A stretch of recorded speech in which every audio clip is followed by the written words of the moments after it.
Hey guys, good morning everybody. Today is Thursday, October 24th. It is 6:21 right now. Market's gonna open in about 9 minutes. So I'm gonna go ahead and set up this room real quick and we'll get started shortly with our analysis for today. It's got a few things here to update and we should be good to go.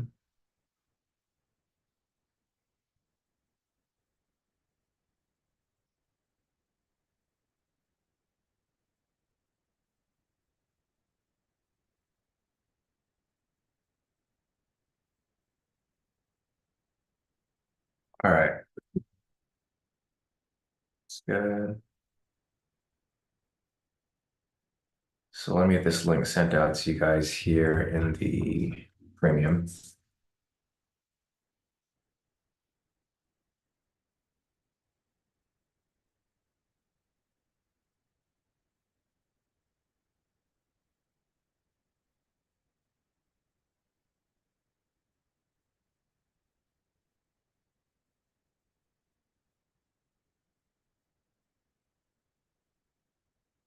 All right, perfect.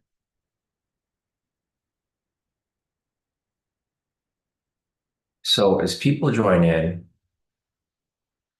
I'm going to go ahead and start marking up liquidity over here.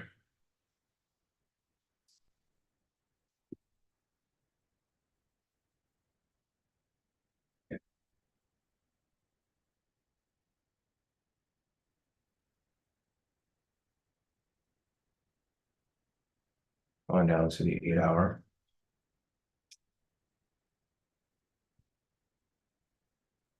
Down to the 4 hour.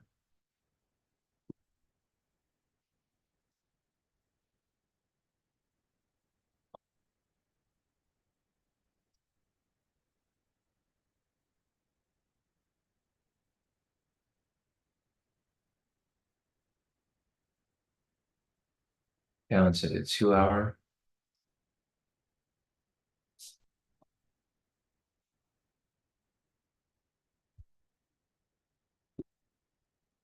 Down to the 1 hour.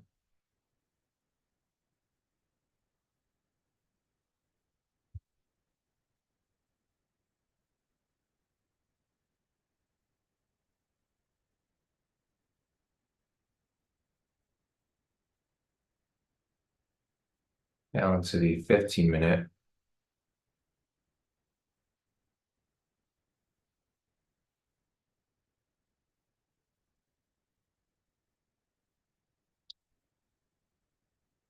Let's see. Down to the 10 minute.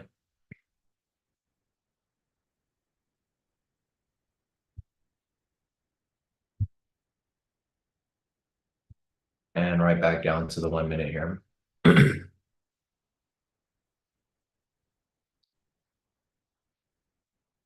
All right. Looks like we're good. So, all right, guys, good morning, everybody. Today is Thursday, October 24th. It is 6:25 right now. Market's going to open up in about 5 minutes. Hey, Jonathan, morning. Let's see who else is here so far.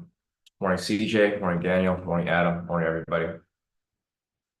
So, all right, guys, we got market opening up shortly in about 5 minutes. Looks like people are still making their way in. So I'll post the direction of the breakout shortly in the Zoom chat, and we'll go from there. So just a reminder, guys, I'm going to post the current direction of the breakout, but if I say we're flipping the position, we're going to do the opposite, okay? Lately, for the past week, past 2 weeks, we've been having these huge candles that happen on the candle prior to open, 629. And what happens is when we get that big push, it ends up being super overextended on that side, so we have to flip the position the other way. So just pay attention to like what I'm saying. I'll put the direction in the chat, but you want to be paying attention to what I'm actually saying when the candle closes or when it gets close to close. So I'll put a marker on here to identify if it's over the threshold, which is going to be pretty big. So See, threshold is about 50 points. 6:26 right now. We've got about 4 minutes till open. I'll post the direction of the breakout shortly.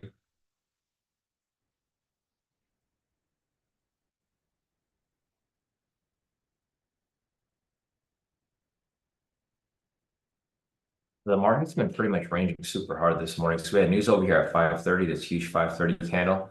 And other than that, price has pretty much been going sideways for the most part. I'll just mark up news right now so I don't have to mark it up later. So we got news right there.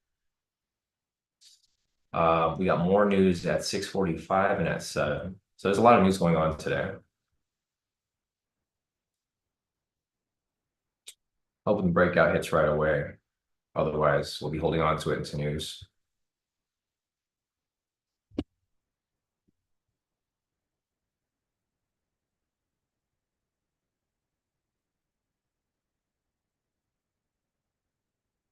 All right.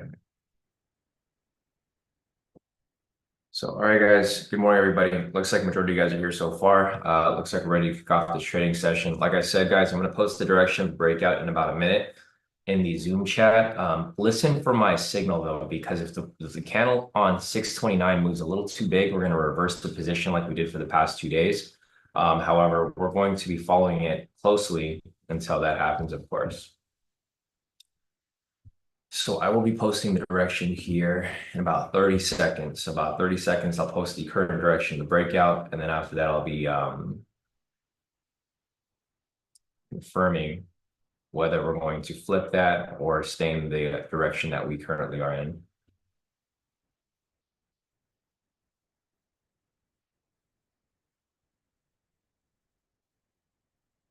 All right, guys, looks like we have a direction here. So I'll post the direction in about 5 seconds.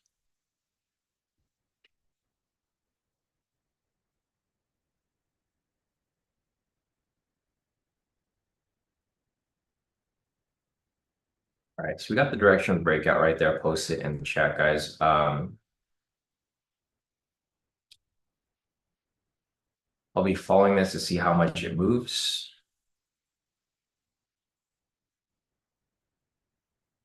It looks like we should be good here. So, all right, guys, 30 seconds till market open.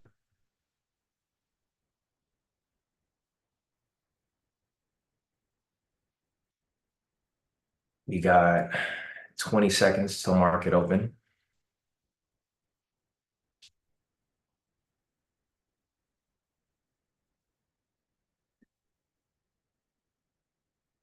We got 10 seconds till market open.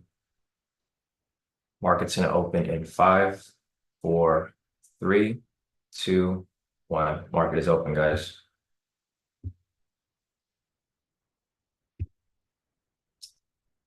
All right, so we'll see what happens here. We're getting a big spike right here with open. I'll mark this up right here.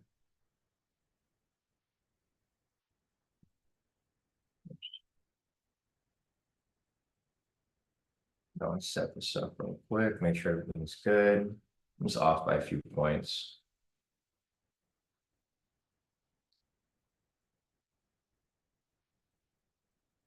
There we go. All right. Looks like we are good here. So I'm going to set alert right there. I'm try to get the whole thing on the chart.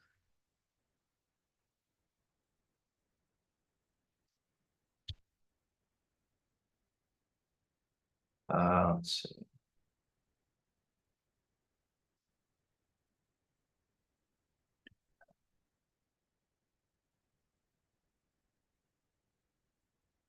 I'll leave it at that. All right, so market is now open. Breakouts currently, and trying to get this whole thing on the chart here, but it keeps moving for some reason.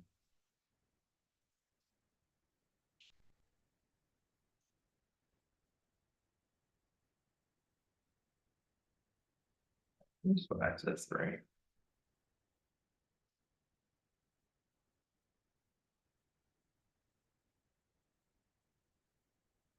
All right, there we go. Got the breakout on the chart right there. Um, Now just let it do what it needs to do. So, all right, guys, it's in profit about 40 points right now. It's climbing up a bit higher, but it looks like we're going to be in a sideways market similar to what we had yesterday and the day before, pretty much this entire week.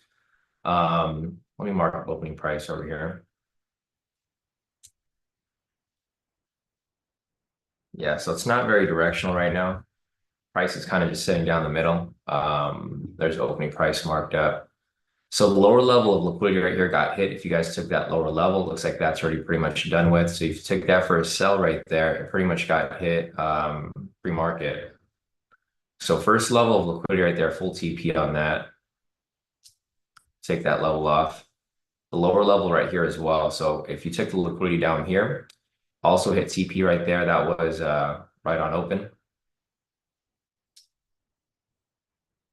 So those two levels of liquidity are pretty much done with. Price here is just pretty much ranging sideways. It's pretty much the same market as yesterday, the day before that. So I'll mark up some levels here so that you guys can identify really where price is bouncing from.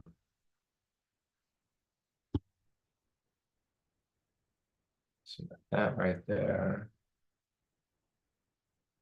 We got that right there. And I mean, that's about it for right now. So this is kind of where price is sitting, right down the middle right here. As price comes a little lower, or I could just do it right now, actually.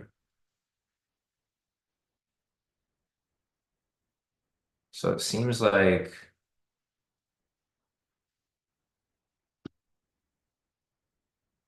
well, the volatility here is extremely low. That's one thing to keep in mind. The volatility right now is currently at 18 ATR. It's very unusual for the volume to be this low right now because today's supposed to be the heaviest news day. So if you look at the calendar, it seems like the market's kind of flat right now just because people are waiting for the news to be released. That kind of seems like the case. But today's like the day with all of the heavy news. So we had news over here pre-market at 5:30, which was high impact. It was pretty much negative. There's news coming up right here at 6:45. A lot of inflation news. It's forecasted to be either neutral. It's forecasted to be pretty much mixed. The first one right here for composite PMI is neutral. Services PMI is negative, and manufacturing PMI is positive. So pretty much mixed news right here for the inflation news at 6:45. Then at 7, we have new home sales. We have a lot of news events coming up in about like 30 minutes or so. So it seems like price is kind of just sitting here until news is released. And I would just be a little careful with your guys' entries. I mean, if you guys want to look for these market flow V2s, your entry would happen right here at the 660 mark. So I would only go for the quick 10 points, guys. I wouldn't go for anything crazy here. I'll just go for the quick 10 points to get in and out very quickly.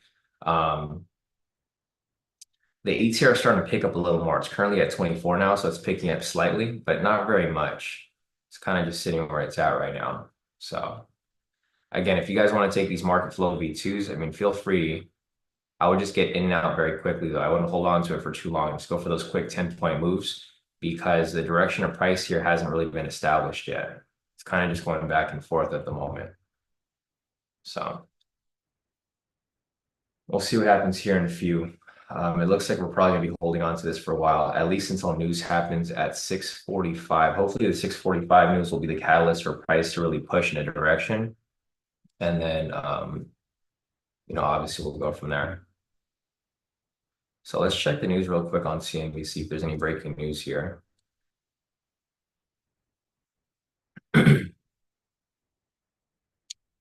All right, so there's breaking news over here for the market overall. It says S&P bounces after 3-day losses as Tesla rallies after earnings. So looking at this here, basically on market open, they announced that the S&P was bullish. That's going to be bullish for YM as well, what we're trading. 5 minutes ago over here on market open, it says S&P opens lower on Thursday, shortly after market open. So it says that it's bullish, but it didn't really bounce. It's still bearish right here, as you can see. Yeah, other than that, there's not really much else here to look at. So it looks like we're probably going to be waiting until the news happens at 6:45. right here. So price hasn't filled yet. If you're looking to take some market flow B2s, the entry is now moved to the 650 mark. However, I wouldn't take any trades around this area because this is going to be a red flag area due to the sessions right there. So it looks like price is trying to come here and sweep the liquidity. So what I'm going to look for here and what I'm probably going to expect is I'm going to expect price to possibly, if it comes down and sweep liquidity, I'm looking for it to come down, fake out, and then come back up. So I would be okay with it, like maybe just blasting through it and then coming right back up. Or even just tapping it like that. Again, we're probably just gonna have to wait until news right here. We got news in about like less than 10 minutes. So the news is going to be the catalyst really for price to really actually move in a direction. Looks like people here are just kind of bandwagoning on the news from earlier. Basically said that the S&P opened lower on Thursday, which is today, of course. People are just trailing off that news. So we got that right there. Price again is just kind of sitting around the liquidity down here. Yeah, the news is going to happen shortly. About 6 minutes. So it seems like the move right now, this is like pre-news movement. We got news happening in about usually like 10 minutes up until news release. You start to see some of the pre-news movement. So you can see the market here was super slow, then it started to drop a little bit. Like I said, the news over here at 6:45 is going to be pretty much mixed. S&P Global Composite PMI is forecasted to be neutral. Global Services PMI, and this is all inflation news, is forecasted to be negative, and manufacturing PMI is forecasted to be positive. With the elections coming up, guys, we have about 2 weeks till elections. It's going to affect the market a lot because right now they're currently tied. Kamala and Trump are currently tied. Trump is going to be enforcing a lot of tariffs and relaxing regulations. So that's going to be not so great for inflation. So they both kind of have their own pros and cons. And that's going to affect the market, of course. Because right now with the interest rates, market is kind of in limbo with regard if we're still going to recover, if we're going to go into a recession. So we got news coming up in about 5 minutes, guys. Again, like I said, there's like this pre-news movement happening right here. Price is now pushing back up. There's not really too much of a direction. So you can see over here, this is our clean chart. From our clean chart here, the range is pretty much between the 700 and the 600 down here. It's about a 100-point range. Midpoint's going to be over here, 650. Let's go to our SR charts and go to the 10-minute real quick.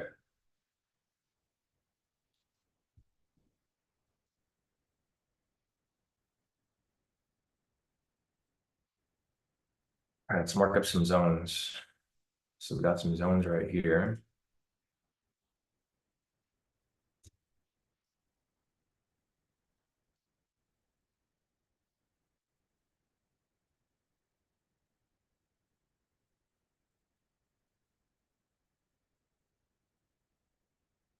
And I'm getting tired of these breakouts taking forever to hit. I mean, this is the type of market we're currently in. I'm hoping it picks back up, especially when the elections are over with. So I'm hoping by that point we'll be back into full swing, directional market, volatile market. But yeah, as of now, it's just a lot of back and forth.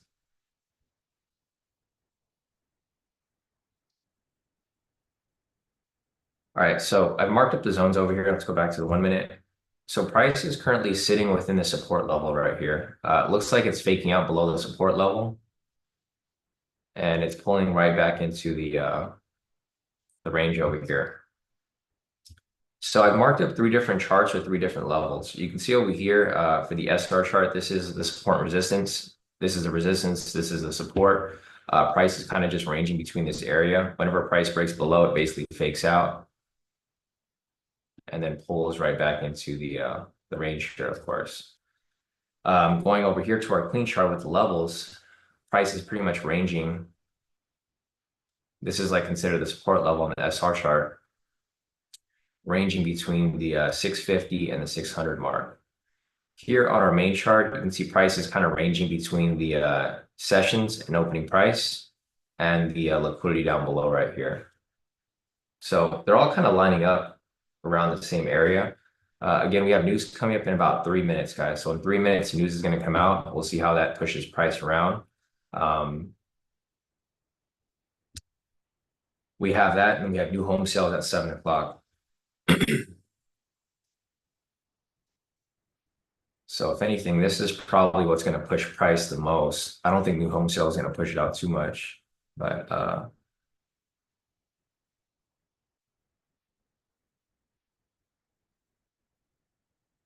we'll see.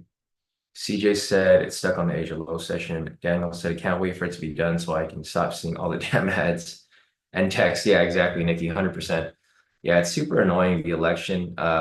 During election season, you get like all these, you get the ads pretty much, all the local ads, you get all the regional ads, you get all the big ads, and then also the text messages like Nikki mentioned. The text messages are super annoying because I always opt out of them and I still get them. So I don't know how to stop those. Anyways, we got news coming up right here in about a few minutes, guys. If you guys took the market flow V2, it looks like it actually filled over here a little earlier. Filled in and already came through.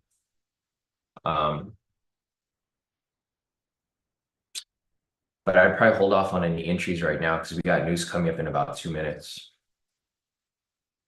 6:43 right now. So our target price point here is to look for a possible, I would like a support to be established right here. I mean, we're already at the support, but I would like another support to be established right here or a fake out and then push right back up to opening price.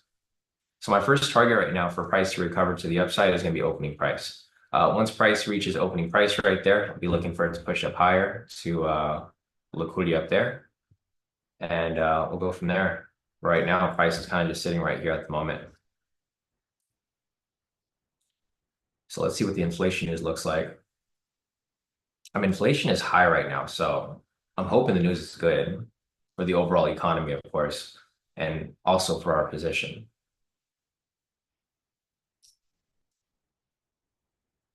All right, we got price kind of just sitting right here. We got news in about 30 seconds.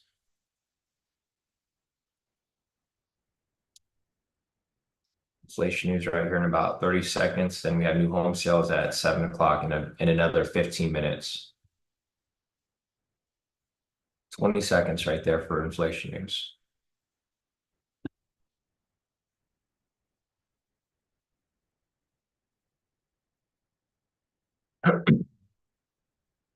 All right. So we got the news coming up right about here. Wasn't like a really big spike, but check what the news is like. It's all market news right there. All right, so the news here, still not released yet. All right, so it was as forecasted right here. Global manufacturing PMI was positive. Global services PMI was negative. And composite PMI was positive. So it was pretty mixed right here. Let's see if price is reacting to it. So it looks like price did react to it slightly. Yeah, it's starting to react to it right here. This is why I don't like holding on to these positions into news because it's really a toss-up. It doesn't really matter what's released. It just kind of depends on how the market reacts to the news event. So our breakout is like in some deep drawdown right now. I'm hoping for a turnaround right here, possible fake out, and then turn around back to the upside.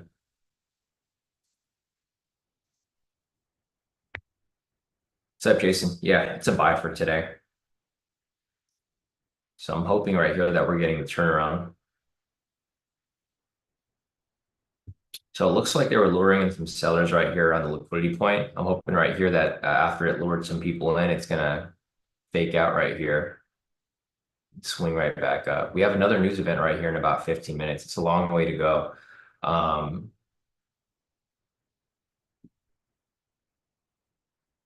Yeah, we'll see where it goes. So for this week so far, guys, we're currently one net win for the breakout. We had a loss on Monday. We had a win on Tuesday, a win yesterday. And then today's just we're still in the position. So we're currently one net win for the breakout this week. Hoping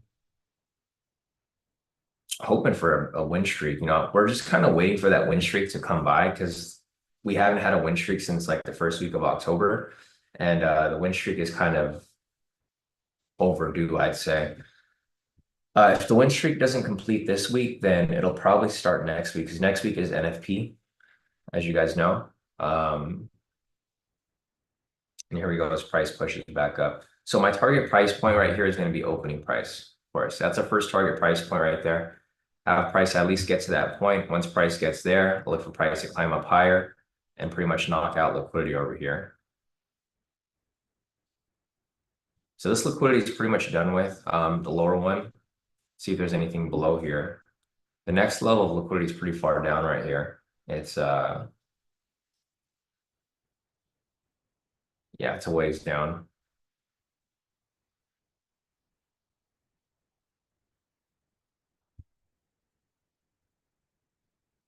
So let's see if we get this climb back to the upside right here.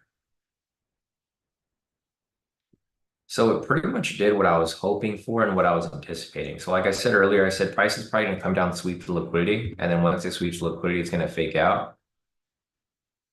And then it's going to climb right back up to open.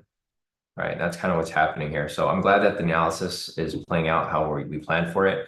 We're not there yet, but that's what we planned for, hoping that it comes right back to open here.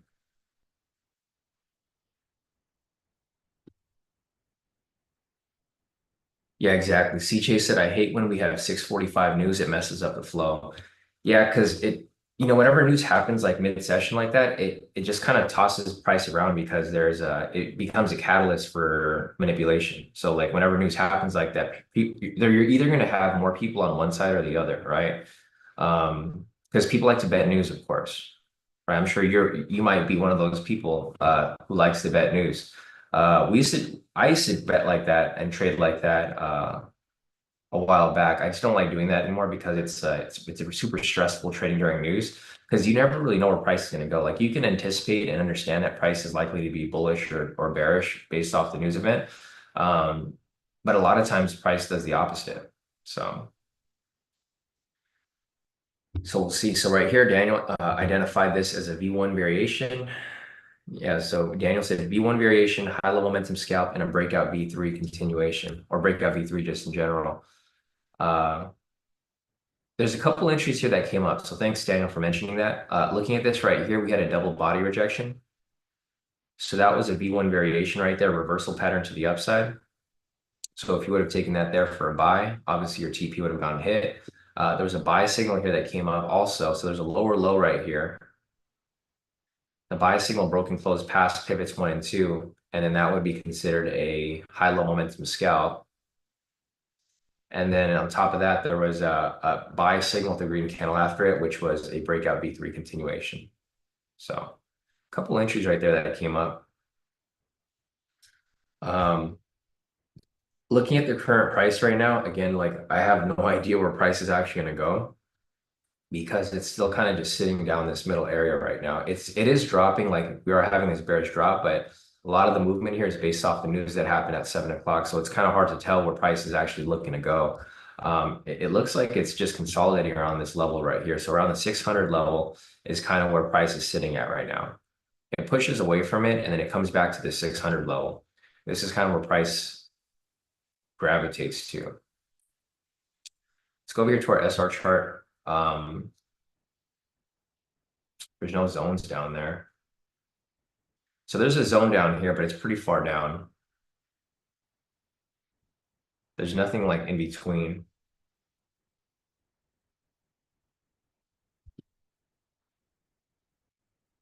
Yeah, I'm hoping price doesn't come down and retest that lower zone because that's going to be a little too far down.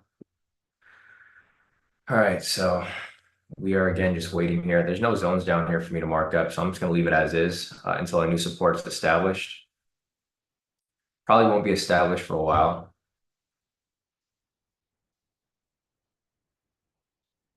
Here's the clean chart. Again, price is likely to probably go back to the 600 mark right here. See how price is pushing it back to it? It's kind of where it gravitates to. It'll push away a little bit and then it'll come back to the 600, push up, come back to the 600. It's kind of just like the midpoint for it, or like where it's sitting right now. Let's go to our clean chart. So again, if you guys are looking to take these market flow V2s, let's see where the next level would be. The next level would be right here at the 600 mark, which is basically the midpoint that I just mentioned on the clean chart.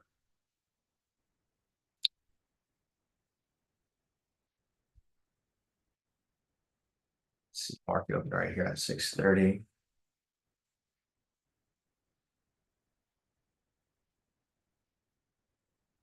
I'm trying to see if there's anything here that I missed or could have missed. Open. Let me measure this candle real quick. The 629 candle, because it was kind of big, but it wasn't really that big. It was just like, yeah, it wasn't big enough. So I want to make sure that we didn't screw up the flip here. It was a 23 point candle, so it wasn't anywhere near the 50 points that we're normally looking for. But then the following candle here did push pretty heavy. It's all good. This week's been kind of like, well, this week and like middle of last week has kind of been very unpredictable, to say the least. This week for sure, if you guys have been following us this whole week, we've been holding on to our positions for hours. So the breakout's supposed to hit right away, but we've been holding on to our positions for like at least a couple hours. Yesterday's position hit, so let's go here real quick. So yesterday's position hit over here, of course. If you guys took the breakout with us yesterday, it hit a little right after we got off the live session. So this was a breakout from yesterday. This hit at 8:10. So we got off the live session shortly before 8. The volatility started picking up really heavily right here at 750, came down, came right back down, and then went straight to our TP right here at 8:10. So yesterday, the position for the breakout hit at 8:10. So we held that for a pretty long time, like well over an hour and a half. And then the position from Tuesday, we held that until like past 9. So the positions this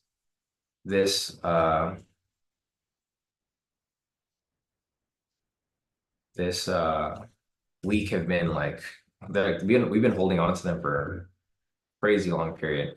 All right, so price looks like it's climbing back to about the entry point. It's a good sign for us right there. Again, my target price point is the opening price here. Price hasn't came up to it since 640 here.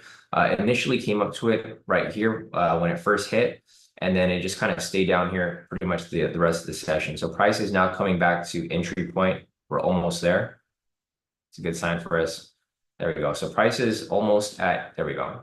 We're past the opening price, and our position is back in profit for the breakout. So now again, we just wait, guys. I mean, it's really a waiting game. It's super annoying, I know. Trust me, it's like I expect this breakout to hit within the first 2 minutes. If you look at our stats, I have the stats over here so far. These positions have been running for some time, like for sure. You can see over here. Let me take a bigger screenshot of this actually.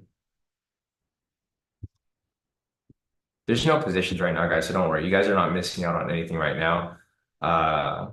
Actually, never mind, I can't do it. I was going to open up my performance tab, but if I open up on Tradeovate, it's going to close me out, of course. So I'll just show you the stats here so far. So looking at the stats over here so far, I mean, it's crazy. You can see over here for our profit trade, our longest trade took 2 hours, 32 minutes, and 24 seconds. That's a pretty long breakout, right? Typically, the breakouts are supposed to hit right away. Our shortest trade over here was about, I think, 2 minutes. So it doesn't show up on here specifically, but our shortest trade was about 2 minutes. That's usually how the breakouts hit. But these are our net profits for the month so far. So for the month of October, this is from October 1st up until October 23rd, which was yesterday. We have a total profit of 12,975. That's on my personal account. And then for our losing trades, we have a loss of 8,000. So a total gross profit of 4,890. and a total net P&L. So I have about $130 in fees and commissions, and then total P&L of 4,759. So that's currently where my accounts are sitting right now. As you guys know, I'm trading about 29 accounts, so 4,759 and 80 cents times 29 accounts. This is currently my net profit for the month so far across all of my accounts. So this is just one account, but these are the net profits across all the accounts. I'm sure a lot of you guys have heard about a lot of the news happening with the prop firms of like Apex, not just Apex, but pretty much all the prop firms out there that we use for futures. The rules are getting a little stricter with payouts. So like you have to build a bit of a cushion before you start requesting your payouts, or else your drawdown is gonna cut into your drawdown a lot earlier than you expect.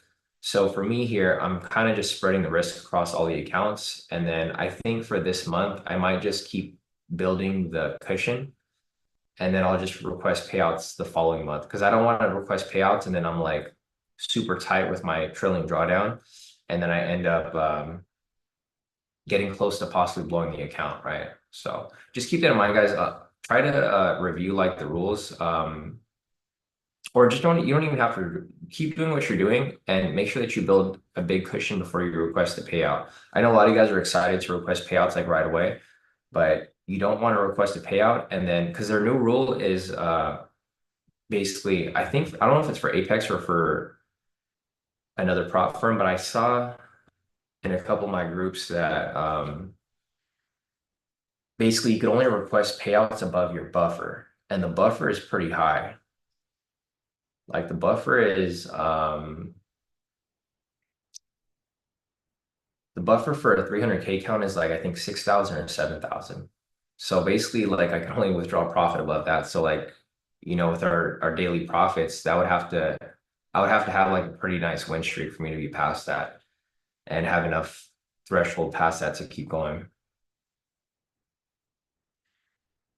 Yeah, exactly. Daniel said, honestly, should probably double the threshold on a 150K build up to like 10K instead of just the 5K. Yeah, I agree with you 100%. Daniel, I mean, there's no need I mean, of course, there's going to be people are going to want to withdraw right away. But I feel like with a lot of these accounts, you should probably just think of it as a long term. So like you're kind of just going through the motions for like a month or two, especially with the straight to funded accounts. Because like with the straight to funded accounts, those make sense. But like with Apex, it's kind of annoying because it's like you're doing an eval three times. Like they're like basically making you make enough profit to cover it three times, because you have to do the eval, which is crazy. It's like a 20,000 profit on a 300K account. And then once you're funded, you have to meet the buffer, which is like another 6,000 something. And then after that, then you have to still keep it above the buffer, like above the threshold. So it's basically like doing an eval three times. It's like a hard eval, then a medium eval, then an easy eval. But it's basically like doing eval three times. The good thing is that once you get to that point and you have the threshold, you're gonna have all this money to withdraw, right? You're gonna have like a big bank load to withdraw, like, so it's gonna be a big payoff. And that's just to be safe, because the last thing you want to do is lose your Apex accounts, and then when you lose your Apex accounts, you have to do the eval again. The eval is like the worst part if you're doing a big account. If you're doing a 50K or a 150K on Apex, I think that's okay. But the 300K, man, those accounts are like super, super annoying to do. It took me about like, I think 2 or 3 months to pass those, because they're like to pass them the proper way, because they're just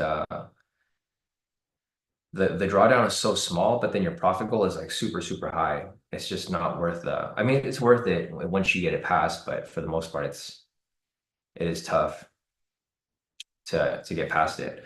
Hassan's asking, I think he was asking what firms I'm with. So yeah, you retracted the message, but I saw it before you deleted it. So the firms I'm using is Apex. That's one of the funds. The second firm that I'm using is Tradeify. That's a straight to funded. You don't have to do an eval. And then the third one that I'm using is Perdia Capital. Perdia Capital is okay. They said that they've never denied a payout. So I was like, okay, you guys are on NinjaTrader. I'll just add you guys to my copier. So Perdia Capital, the only downside is that they only give you one account, and it's a small account. It's like It's like 100K, I think. So it's 100K. Like whenever you guys look at these prop firm accounts, don't look at the full size of it. Just look at the drawdown. The drawdown is what you're actually getting. So if you look at my profits over here, um, actually not this one. Where's the profits from yesterday? Okay, so if you look at my profit post, you can see my per day capital is a lot smaller because it's a smaller account, so I can only risk 500 on that one to be within the parameters. Everything else I'm taking 3 contracts. So everything else I'm making about 1,500 per account, but for this one I'm making 500 because it's smaller. So those are the 3 accounts that I'm using. 3 firms that I'm using: Apex, Tradeify, and Perdia. Because Perdia and Tradeify are straight to funded, so you don't have to do an eval phase. If you want the promo code, just let me know. It's a little more expensive. It's like $400, but then you get to go straight to funded. You don't have to do any eval phase. Or if you want the code, just go to the Discord. So if you go to the Discord here, go to the frequently asked questions, and then I put all the details right here. If you're like curious, okay, like how Perdia works, the code's right here for the discount, and then it pretty much tells you exactly like what's necessary. And then for Tradeify, same thing. I put the code right here. It's about like 40% off right now. So if you want to get straight to funded, it's decently priced for a straight to funded account, 150K. You get 7 accounts.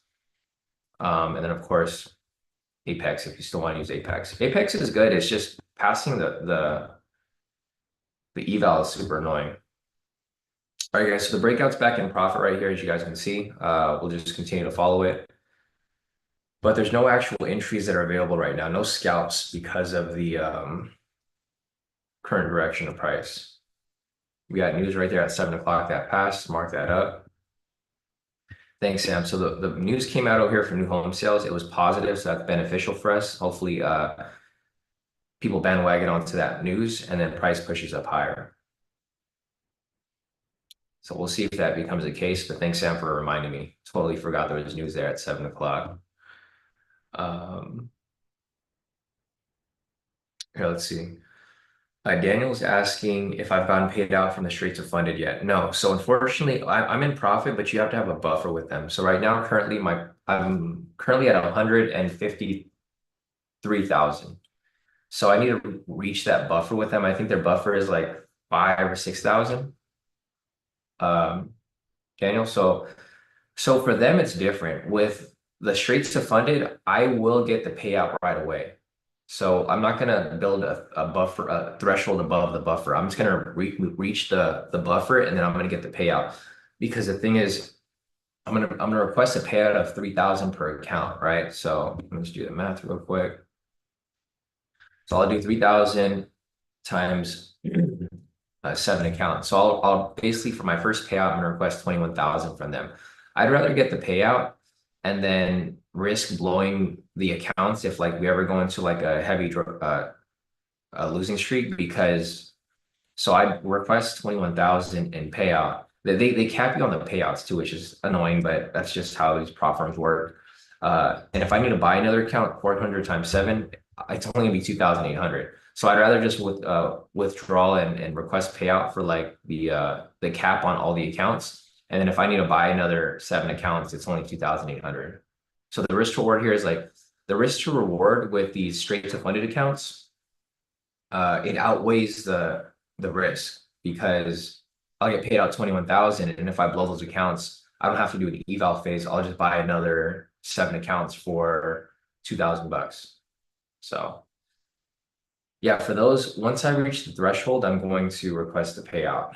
But the threshold right now, I'm like almost there.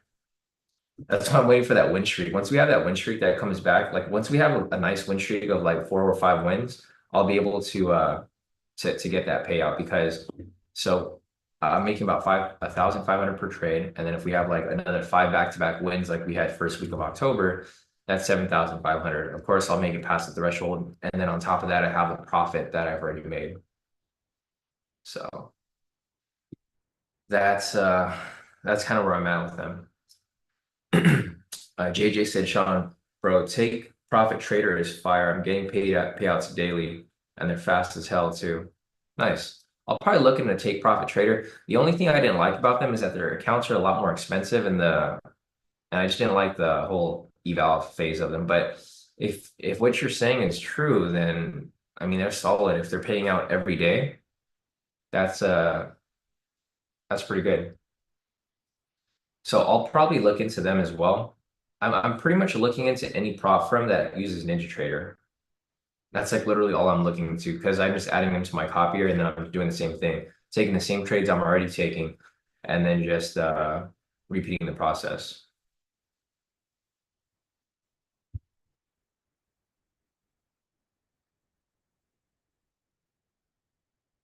Gotcha. So Medusa, I think they only let you go 500 below the balance, minimum balance for a withdrawal when you request a payout. Your first six payouts, there's a maximum of how much you can withdraw per account. Yeah, no, I know that. It's just they released this new rule where I'm not sure if it's with there's just so many new rules that are out right now that I get mixed up with prop firms.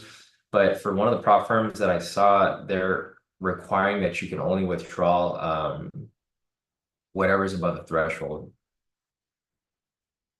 So I'm not sure if it's Apex. I might be wrong. I might be right. You guys might want to check their website. They're just releasing a bunch of updates, and it wouldn't really matter to me because I can't request a payout right now, anyways, until I'm past the threshold. My accounts right now are currently at 306,000. So I'm basically at the threshold. I just need to have a couple more wins. But that's only one account. The rest of my accounts are kind of spread out.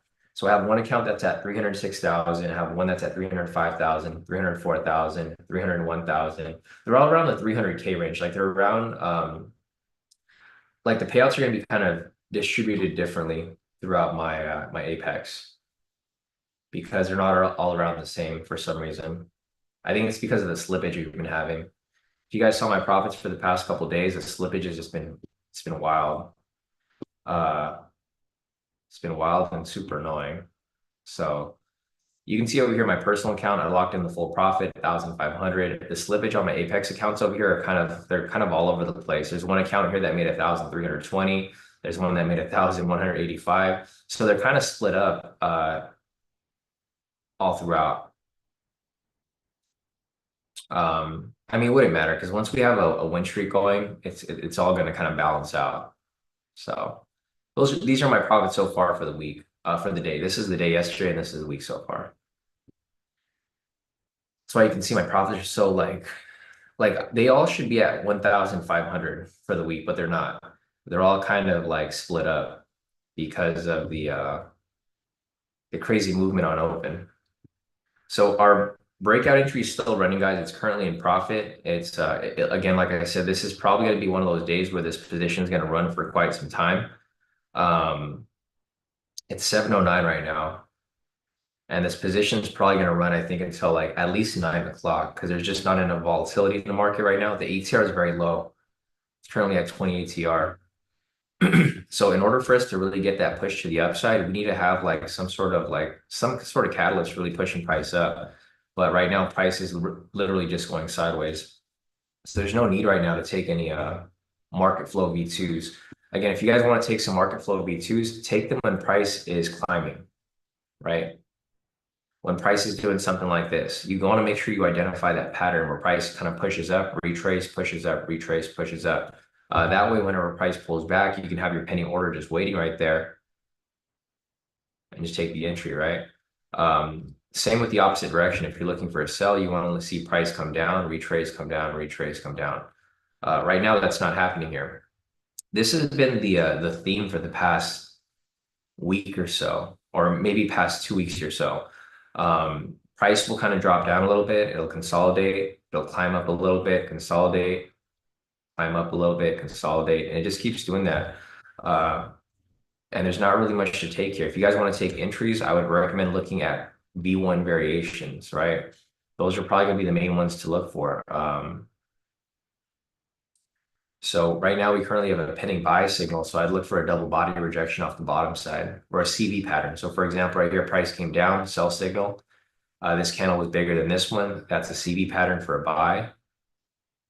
And you could have taken that there for a CV. The only thing here is that it's right at the session. So this is an area of red flag, of course.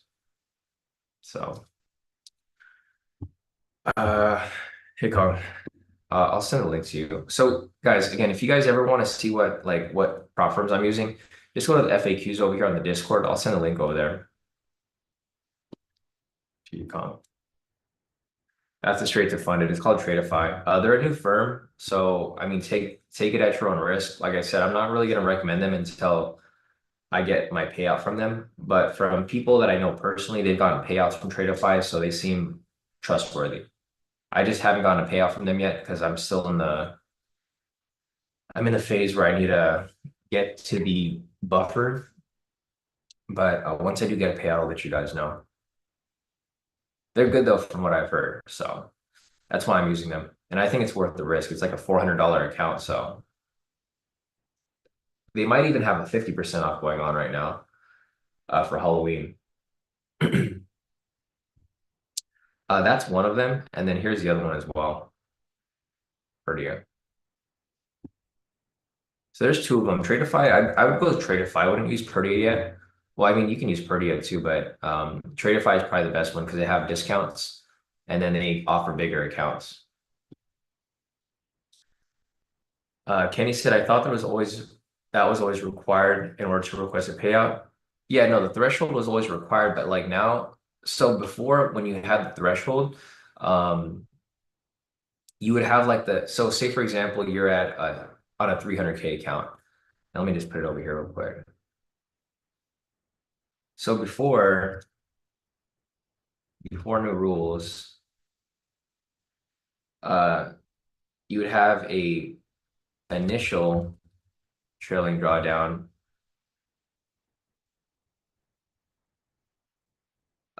7,500, right? And then you have the buffer. I think it's like 6,700. I don't know exactly, but I think that was the number. So total trailing drawdown would be 7,500 plus the 6,700. So you'd have like 10,000 trailing drawdown. But now you can only withdraw like what's past the buffer, right? So like you would need like 306,700 just to like withdraw, but then like you can only withdraw what's after the buffer. Before you could withdraw and then go to back into draw, like you take the whole buffer out. But now you have to keep it above the buffer. I think it's like 500 above the account. So this thing kind of disappears. Like, shit, let me try to move this over. So before you could have like extra buffer, but like now, after you make a payout request, trailing drawdown is only to 300,500. So this is where you get kind of screwed because if you say, for example, you get to the buffer and then you start to request payouts, then you're gonna have this much buffer left, right? So and this is how people like start to pull accounts because you start to like go too deep into drawdown. So say for example, so 300,500 plus 6,700, right? That's kind of like where you're at right there. That's where your buffer would be 7,200. Say you withdraw 3,000 because that's going to be how much you're going to be at, or that's like I think the max is 3,500.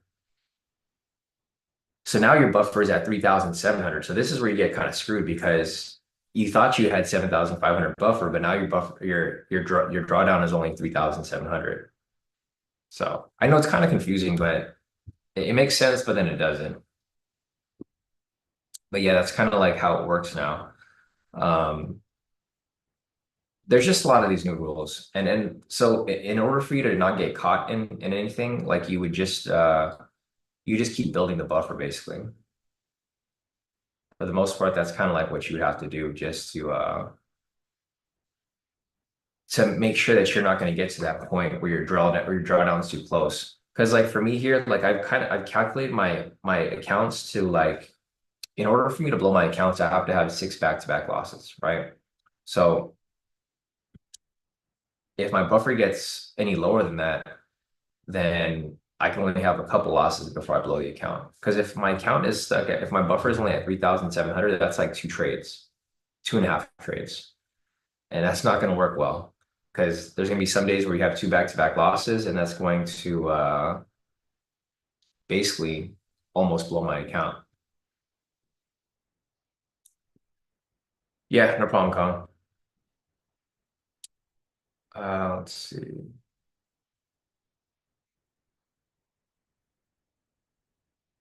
Let's see. Daniel said every time you withdraw and Tradeify, do they bring you back to zero, or you just continue to build? You just continue to build. So what happens with Tradeify is once you make a withdrawal, like once you make four withdrawals, they reserve the right to move you to a live account. That's where I'm like kind of confused about like how that's gonna work. Because I'm not sure if they're just going to give you a fresh account with I think what they do is they just pretty much transfer your account over to a live account, but then from there you can make unlimited withdrawals. So like basically with Tradeify, like they want to make sure that you're consistent. Once you get four payouts, then they're like, okay, we can move you to a live account. Then you can start making withdrawals, I think, every day. And then also on top of that, you can make a maximum withdrawal. So every time you make a withdrawal, your account's just going to stay where it was. You're just going to deduct whatever you take out of the account. And then once you make X amount of withdrawals, they move you over to a real life funded account. It's kind of similar to Top Step. Like Top Step, they move you to an express funded account or a live funded account, and then you end up trading like real funds, and you can make payout requests daily.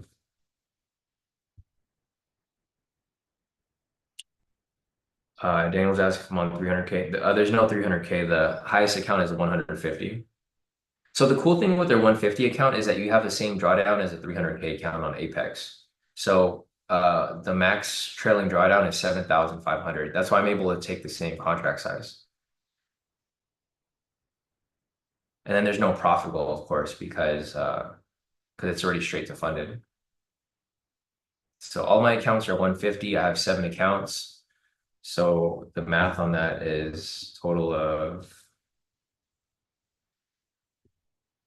$1 million basically in straight to funded with them. Yeah, so I've got 7 150K accounts with them. The best part is your trailing drawdown because you get such a bigger trailing drawdown for that account size. I think they understood it. Like they understood instead of giving someone the option to have a 300K account, they're just like, okay, let's give them a 150K with a 7,500. So it's basically a 300K account. Because like for Apex, it's not really a 300K account. It's really just your drawdown. So they're basically the same thing.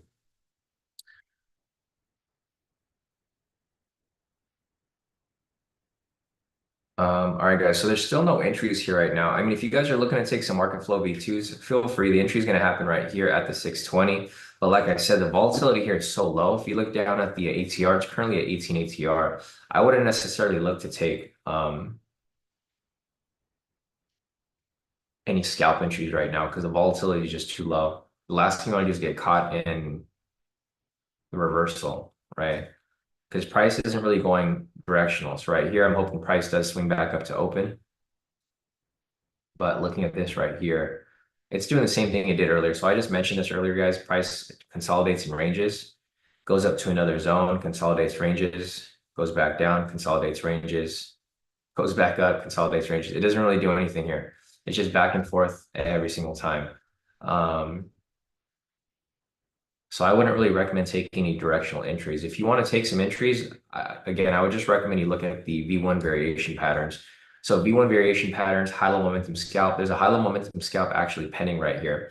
So there's a lower low right here. If that buy signal closes, which it did right there, this would be considered a high-low momentum scalp entry for anyone who's looking to take it. Right, that's a high-low momentum scalp entry right there.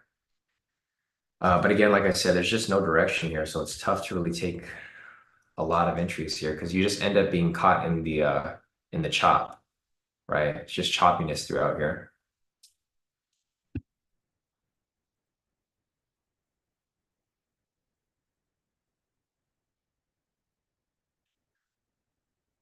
Let me scroll up real quick.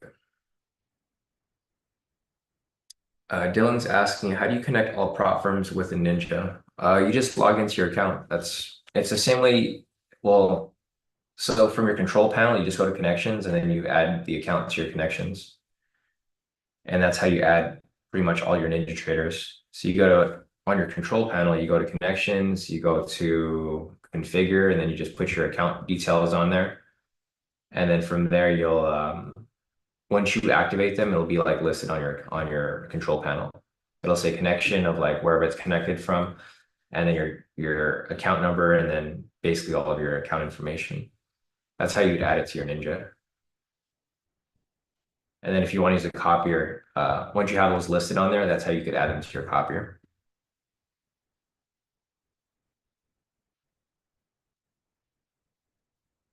Yeah, exactly. Daniel said it saves you from taking too much money out and blowing your account though. Yeah, exactly. And I think that's the main thing. The thing with a lot of these prop firms is they have these rules here because they're kind of teaching you risk management, right? They're forcing you to use proper risk management. A lot of people don't like the rules from Apex, but that's because like most people don't know how to trade properly. If you use proper risk and proper risk management, you should have no problem with any of these prop firms. It's the people who don't know how to trade, right? It's the people who just get lucky with like certain trades and then they think, oh, they're entitled to all of this profit. Well, if you were so good, then trade your own account, right? Trade your personal account. That's what I'm doing. I know the rules suck, but they force you to trade a certain way. That's why for me, I trade all my accounts as if they're prop firm accounts. Like even though I'm trading my personal account here, like you guys have seen my profits on my personal account, and this right here is my personal account. I just trade my personal account as if it was an Apex account. I trade within the parameters. I don't do anything crazy. I don't overtrade. You guys can see here, my win rate is pretty good for like a once a day strategy, right? 66% with this net profit. And this is off a $10,000 account. So I'm actually up on this account about 48%. Um, yeah, a lot of these rules for the prop firm guys, I don't think they're bad rules. I think a lot of people who are complaining, they just don't know how to trade because they're trying to gamble their way up. And if you look at like all the people who are really successful trading within these prop firms, they all say the same thing. They're like, these rules don't really make a difference because you're going to keep trading the same way they are. There's just a threshold where like your payouts, yeah, that's going to suck. You can't request payouts right away. But a lot of these people who are doing really well with Apex and stuff, we're all trading our own personal accounts. So it's like I don't really need the money for the Apex, right? Because I have my own personal account here. Like I started this account with $10,000 and now it's up 4,800 or 4,759. So if you can do this with a personal account, you can do this with any prop firm account as well. So I have my own personal account trading. I have a couple personal accounts actually on different brokers that are trading. And they're just kind of multiplying from there. So I'm multiplying from there. I'm also trading the hedge fund account. So I just have funds coming in from different avenues. And these prop firm payouts are kind of just extra money for me. So it's, I mean, when you trade on your personal account, that's why for me, my main account that I trade on is my personal account. So I don't really worry about blowing anything because I already know my risk is already set in a certain way. So it's already set in a certain way where like I already know what I'm going to lose or what I'm going to not lose for that day, right? Like for today, for example, we're taking this trade. I know for today I'm going to make 1,500 or I'm going to lose 1,500. Other than that, that's all I'm really worried about. And then my prop accounts are just copying, so they're just kind of doing exactly what this account's doing as well. So I know I see a lot of people like not in this group, but just in general. There's if you go on YouTube or anywhere online, there's a lot of people who are complaining about the news with not just Apex, but with every single prop firm out there. If you guys don't like the rules, don't trade with the prop firm, right? The prop firm is just I think the prop firm is cool for like extra money for the most part. I think at the end of the day, you should want to trade or aim towards trading a personal account because when you trade your personal account, you don't have those rules. But also when you trade your personal account, you could blow all of your money with like one mistake. Like you think about it, if you traded your prop firm account like it was your actual personal account, like try to stomach losing like 7,500 in a day, right? Because I see people blow these 300K counts within like minutes. And I'm like, if that was your actual account, you wouldn't be feeling so hot and you'd be pretty mad at yourself. That's why these prop firms have these rules because they're basically forcing you to trade properly. And then the only time people complain is like when they're making like a ton of profit from getting lucky off like one trade. Like I always hear people complain about the consistency rule, but I'm like, the consistency rule is there for a reason. It's so you're not YOLOing every single trade. Um, if you want to YOLO your trades, you can do that, but just do it with your personal account. Like you can do the same thing. You can open a personal account, put in like maybe 1,000 or 2,000 bucks, and then just YOLO that personal account, right? Trade news with no rules, nothing holding you back. You can really get lucky. I've seen some people do that. A lot of people that are doing it on Apex, they also do it on the personal account. I wouldn't recommend it, but it's doable. So let's see. Yeah, Stanley said the hard part is that if it's six back-to-back losses, if it doesn't, it's six back-to-back losses. If it doesn't go into profit at all and straight to stop loss, if it goes into profit or saving 90 points, then it goes to your stop loss, you're almost losing double. Yeah. So that's one of the risks that goes back to these prop firms, right? It's the trailing drawdown that really screws people over. I mean, it screws me over too, because it just stresses me out sometimes when that happens. Luckily, that doesn't happen very often. So like maybe that'll happen like once every couple months. Like right now, it's like one of those time periods where it's thankfully it didn't go straight into profit and then it came back down. But yeah, Stanley does have a point. So the trailing drawdown does suck if, like, say for example, because we're in a buy right now. So say for example, it goes really close to your TP and then it goes straight to your stop loss. Then at that point, you're kind of eating a double loss. This only happens if you're like at your cap. So that problem is only an issue when you're in your eval phase, Stanley. Once you're in your once you're in the PA phase, it's not an issue. So it doesn't affect me too much because all my accounts are funded in PA phase because you have the excess trailing drawdown. When you're in eval phase, you don't have that excess, right? You get capped at 7,500.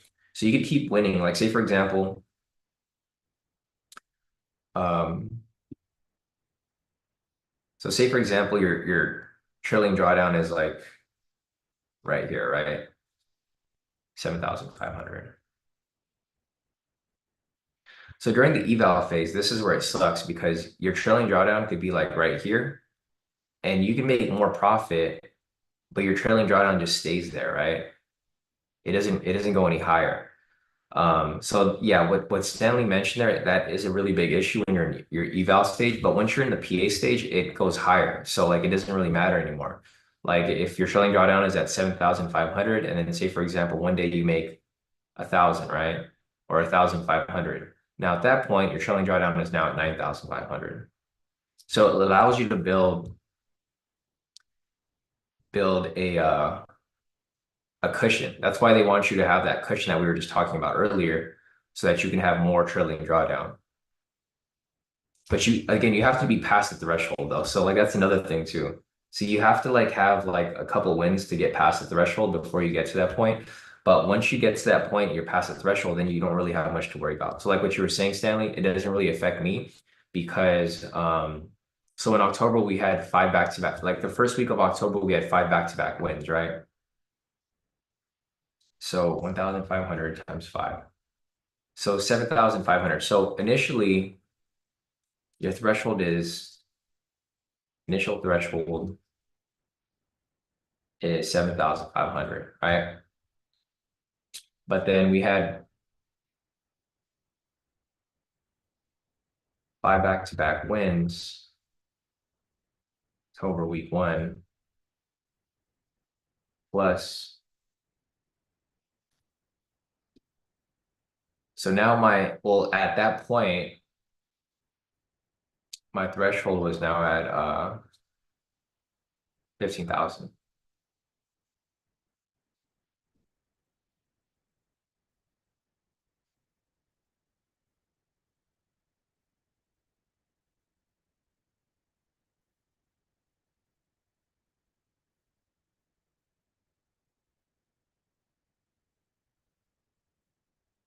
So that's kind of what happens. Like, yeah, obviously you're not going to build up like that. Not every week's going to be like that. So what happened is like we had the initial threshold and then you meet once you meet your buffer, then you go higher. And then the weeks after that were kind of shitty, right? So like the first week of October, we had the back-to-back wins. And then the following week we had one net loss. So that obviously messed with the threshold a little bit, kind of brought it down. And then last week was break even. And then this week we're currently at net one. So I'm kind of above the 7,500 again. So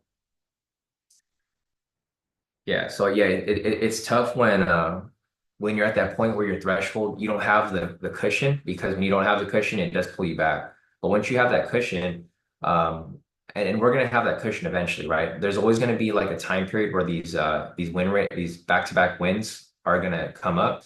And that's gonna be where you really like have that safety net for your account. Yeah, Stanley said on his PAs, he's only negative 90 and 1,100, but he only has 1,100 of a drawdown left. How did that happen, Stanley? I think so. Are you taking other trades, or are you or did you start taking the entries later? I think you might have started taking the entries on that account later, because you might have missed the win streak for like the first week of October. I think that's kind of what happened, because you're what's the max trailing on that? Let me see. You're on a 50K account, right? Yeah, because your your trailing threshold isn't super high. I know it's like super tight. That's like the tough part about the 50K counts. You're at a 2,500 threshold. So, hmm, yeah, I know your threshold is kind of low. So I'm assuming you didn't make it for the first week of October where you had the win streaks, because then that would have helped, push your threshold up higher. And then on top of that, your threshold is already kind of tight. So yeah, that's the whole reason why I went for the bigger accounts. Okay, so yeah, that's where it kind of messed up Stanley, because right now, so Stanley said he closed a few breakouts early that ended up winning, and then he missed yesterday's. So yeah, I could see why. So if you, for example, if you held those other trades to full TP, your threshold would be back up, and then if you won yesterday's, you should be back to full threshold. So okay, it makes sense now. Um, yeah, I mean it sucks. That's why you have to take it every day, because if you don't, it kind of messes with your threshold. You can start doing that like once your threshold is like past the buffer, but like right now you should probably just let them run, because you want your trailing drawdown to be even. Yeah, Stanley said he's just gonna set and forget. I'm doing the same thing. Like I know it's hard. Like yesterday, I was so tempted to close out like at 90 points, but I was like, no, I gotta let this thing run. And then thankfully, it went straight to TP. So going back to our breakout, guys, if you guys are still following it, it's currently in profit right now. It's pushing up. Like I said earlier, this is probably going to be one of those days where this position ends up holding for a couple hours past the our normal trading hours. Because I'm usually done trading by 8 o'clock. But for today, it looks like this here is going to it's going to just keep going for a while, because there's not really much direction. The good thing is that we're above opening price, which is where we wanted it to be. The next target price point here is going to be the liquidity right there. The only thing here that you want to be worried about is a low volatility. So what I think might happen here is we might just get a slow climb to the upside. It's going to be a climb, but it's going to be a really, really slow climb. And then eventually, once it gets here to the liquidity, it's going to blast right through it, because look at all the liquidity up here. The issue right here for us, though, is that our TP is going to be right past the session. So I'm hoping when it breaks through this liquidity right here, it like spikes. I'm hoping it just goes through a really sharp liquidity sweep. It just sweeps right through it, and then it hits our TP, because our TP is like right there. It's like right on the dot. I mean, it's looking good so far, but I'm gonna hold this until the full move. I'm not gonna close it early. Like Stanley said, that's kind of the issue right there. If you close early and you don't get the full profit, you don't get that full replenishment of your threshold. So position's running in profit right now. Again, I'm gonna let this run until the full move. I'm not really closing out of it earlier. I think even thinking about closing out of it early. Yeah, exactly. Stanley said if they win, they win, and if they don't, they don't. Yeah. That's my whole thought process behind this too. It's like you just gotta let it do what it needs to do, right? We already did our analysis, and you just gotta trust that the analysis is gonna play through. I know sometimes it's hard because you guys just get stressed out, or like you don't want to be on the computer, or you just want to get away, you want to get it over with. Um, but you really just gotta trust the process. We've pulled the data on the strategy, so it's scheduled to be profitable long term, of course. It's just the type of market that we're currently in right now. So guys, if you look over here at our clean chart, there really hasn't been too much movement here. Price is kind of just going, I mean, it's been going back and forth pretty much all day. Usually, during a day like this, I would expect price, or during a time like this, I would expect price to be moving directional already, but we're just not really getting much of that direction. It's pretty much just kind of sitting there. Yeah, Stanley said I should know by now. I met you August 2019. I know, like if you think about it, Stanley, if you think about it, like back then, because I know back then you were closing out early too. If you would just let the trades run and hit the TPs, then you'd be like in way more profit than you would be now, right? I think that's the main thing with you, and not just you, but like everybody. A lot of people have trouble holding on to the position of full TP. Even like when we would go for the 10-point moves. If you guys remember back then, we would go for like smaller moves. I mean, even till today, sometimes we'll go for the 10-point moves right here. What happens with a lot of people is that they just get stressed out if price kind of sits around opening price and they end up closing like halfway, and then a second later just spikes to their TP. The mental game with trading is really tough, like Stanley said. It's all pretty much because you already have the strategy in front of you. Like for example, the breakout, you already have the strategy in front of you. You know how the strategy works, you know how it's supposed to go. It's really just being able to hold on to it for the full move. Even myself, I still have trouble holding on to the position sometimes. Probably not as much as like most other people, but for the most part, I still don't like holding on to positions, specifically like after 8 o'clock. Because I feel like nothing good happens after 8 o'clock, but lately it's been kind of seems like the direction starts to pick up after that time.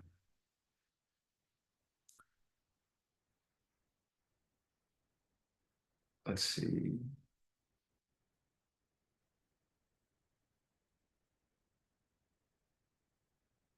Oh, thanks, Madhu. I just saw your message right now. So Madhu said, for example, on the 50K account, your trailing drawdown stops when you get to 52,600. That's when you're able to request a payout. Previously, you could request up to the maximum amount of 2,000. Now you can't go below. Yeah, exactly. 5,200, 52,100, which is 500 below your minimum withdrawal amount. Yeah. So thanks, Madhu, for breaking down that rule right there. If you guys are in the Zoom chat, Madhu, he pretty much broke it down to what I was trying to explain earlier, but like in terms that like are easier to digest. So yeah, Madhu's right. That's exactly the new rule that kind of changed, and you have to be above threshold. So for me, I'd rather just get like past that threshold, so I don't have to worry about getting close to blowing the account. The thing with me too is like also like we're in different positions. I know for some of you guys, like you need the money, right? You need those withdrawals and those payouts from Apex because like that's how you're gonna pay your bills. For me, I'm in a different position because I already saved up a lot from my previous trading that I don't need. I don't really need the payouts from Apex. The payouts from Apex and these other trading companies it's basically extra money for me because I'm trading my personal account. So if I ever need to like pull money out, I can just pull it out of my personal. And then I have, a little nest egg from like the past couple of years of trading as well. So yeah, I know everyone's in a different position. So I can't blame you guys for like getting mad at Apex, but yeah, what I'd recommend is, at some point in the future, guys, just open a personal account. Open a personal account, trade on that account, and then add these prop firms to the copier. I think once I started doing that, I started to yield way more profits because I care more about my personal account than my prop accounts. So I'm not making any stupid mistakes on my accounts, right? Because I don't want to lose my own personal money. So in the future, if you guys do have the luxury of having your own personal account, I would recommend trading a personal account and then just copy it to everything else. Because everything else doesn't really matter. It's just really your personal account that matters the most. Because that's like your actual money. And then it'll probably help with your mental as well.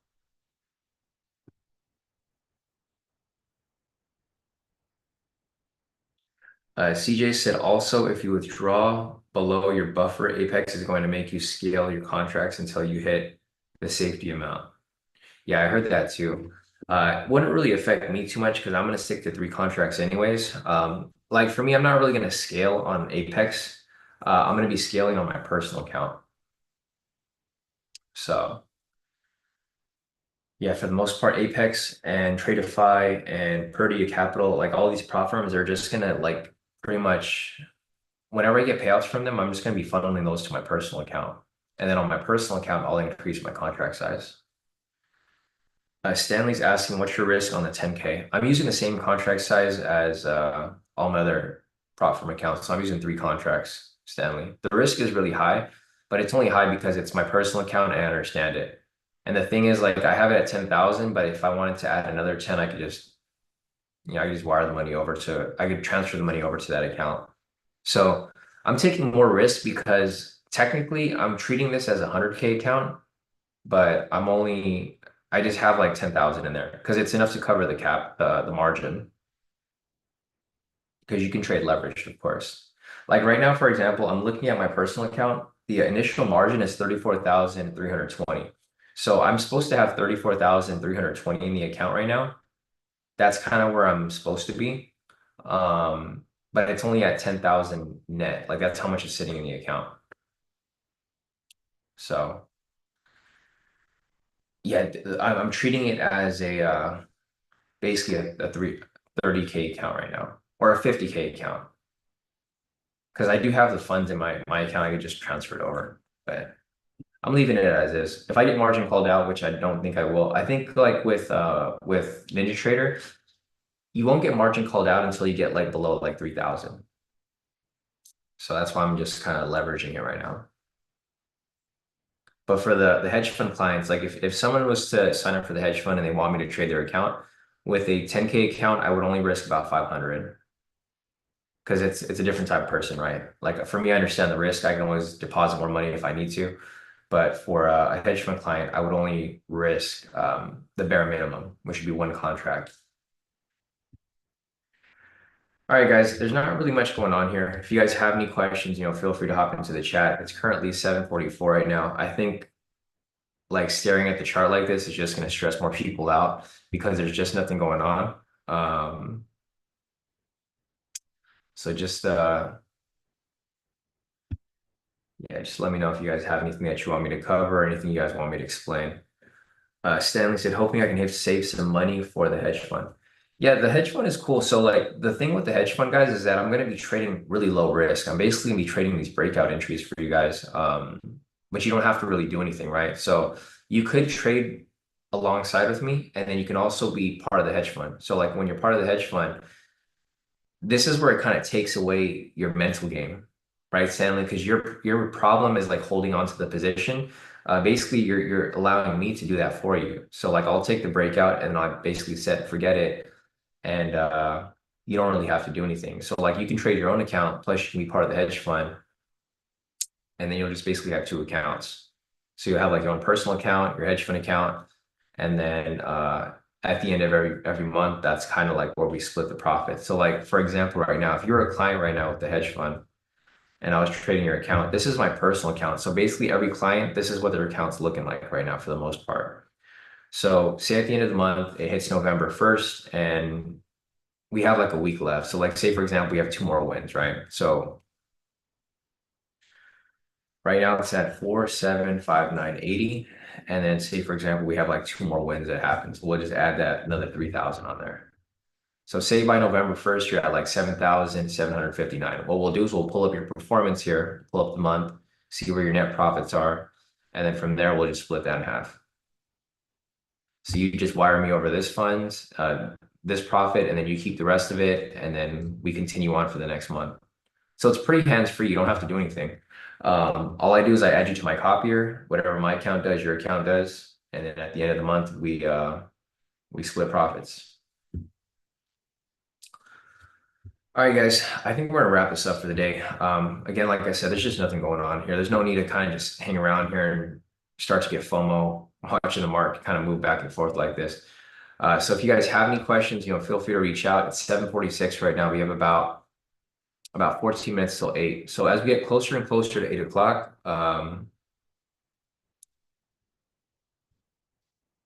once we get closer to 8 o'clock, I think market will kind of pick up a little bit, but right now I think price is just going to keep sitting around this area for obviously for the time being.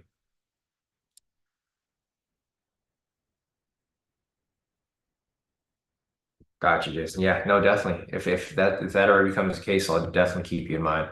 So, all right, guys, I think this is going to be it for the day. I just don't think there's a reason for us to hang out on here. There's just nothing for us to do.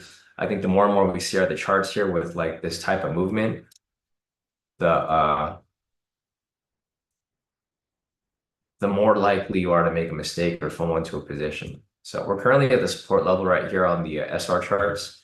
Hopefully it bounces off this point. Again, it swings right back up to the middle range.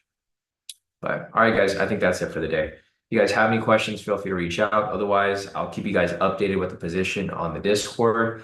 And if I don't see you guys then, I'll talk to you guys here tomorrow for the next live session. So let's wrap up this week strong. And hopefully this here will swing back up to hit our TP